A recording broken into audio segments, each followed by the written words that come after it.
Right, guys, now we're looking, besides those graphs, guys, histograms, okay, that I haven't spoken about, but I know that you understand histograms.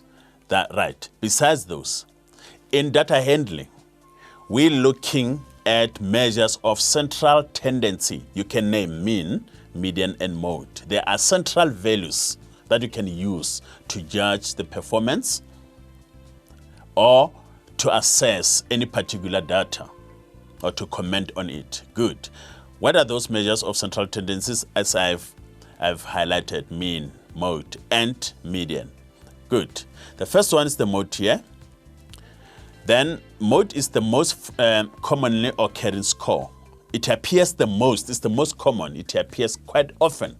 We call it the mode. Look at the table that I provided here. Class A, Class B, we have this, we have this. Is my answer right here when I say Class A, the mode is 1? Yes, 1 appears 3 times. We say 1 has the frequency of 3. It appears 3 times. So it's the mode. For Class B, the mode is 5. Let's see. 1, 2, 3, 4. 5 appears more than any value here. So 5 has the frequency of 4. So the mode is 5. Then I'm right. Good. Let's look at what mean does. Mean is another central value. This measure of central tendency is the most commonly used. Teachers work out the class average for a test, and this average is called the mean. You obtain the mean by adding up all the scores and then divide by the total number of scores. Good. You write like Mathlit test, we add all your marks and then divided by the number of learners. How many? So you 10, you wrote Mathlit, and then let's say the mean is 52%. So your parents will look at 52% as the mean. Let's say you got 48. They will say, oh, you're below the average.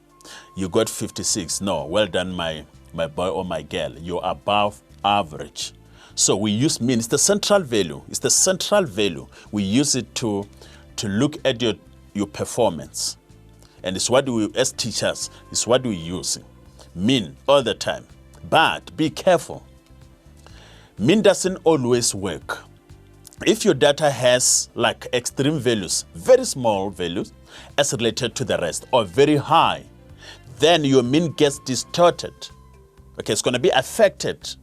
So in such case, where we have a very, let's say the second highest is like 40, and then we have this guy 100%. 40 to 100%, you can see that there is a gap. This is what you call the extreme values. So that is going to affect your mean. If you take that mark out and you work out the new mean, then you'll get the reality. So mean, those extreme values can distort your mean. We only use mean if there are no those extreme values. Otherwise, use median. Median is the best. If there are those extreme values, use median. Good. Now, we come into the median, as I said. The median is the middlemost score for an odd number of scores.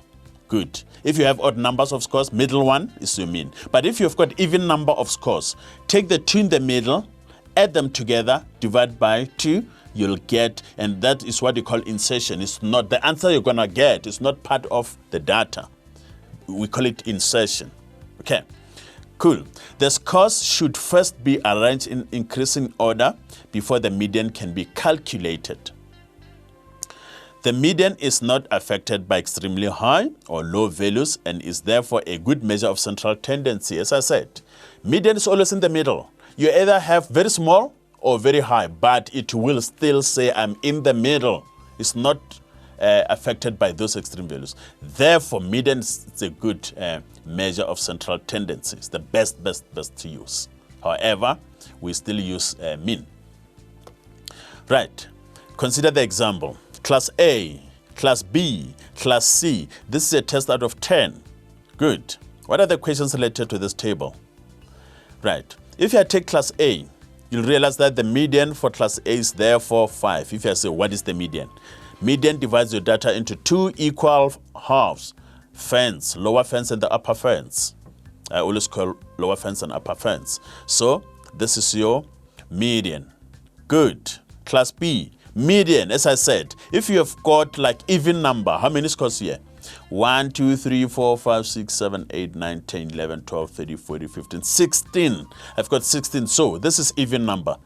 You have to take the 2 in the middle, divide by 2. Find the average. 6 plus 6 over 2 is 6.5. And this 6.5 is an insertion. It's not part of the data. You're going to put that here in the middle.